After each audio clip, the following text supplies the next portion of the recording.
Bu manzara yuragimni ezdi. Oddiy bir ota. Yoniga farzandlari va ayoli kelib tushlik berib ketdi. Yoniga bordim, so'radim.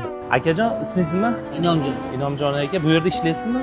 Bo'shagan paytim kelib, tirikchilik qilib ketaman. Yaxshi kunlar ham ko'p bo'ladi. Shu gap meni sindirdi. Yuragim ich-ichidan nimadir uzildi. "Yo Rabbim, naqadar rahimlisan" dedim-da, uyga olib borishini so'radim.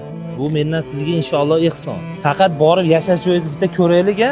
Borganimda esa ko'z yoshimni tiya olmadim. Farzandlar yalang'oyoq, issiq turpoqdan, og'riqdan qochishayotgan edi. Hozir mana shu yerda to'raliklar yotasizlar, tushunishim bo'yicha. To'ralamiz yerda. Makka ham sig'amiz to'ralamiz. Kech payt yerda yotasizlar, mana shu matrasda. Kichik farzand ko'p och qolib ketib kasallik orttirib olgan. Orada sudurgi berib qolar ekan. Ayol aytar, farzandlarim kasal bo'lmasin Robbim, davolagani pulimiz yo'q deb xavotirda yashar ekan. Yetishdi, o'sha och qolgandan sudurgi bo'ladi. Shundan kelib chiqadi o'sha yetishmovchilikdan deyishdi. Yashash joyiga qarang, bir kapa issiq tushsa yondiradi, sovuq esa muzlatadi. Qizaloqlarning orzusi bor, kichik bo'lsa ham uyli bo'lish. Tatuyimiz bo'lsin.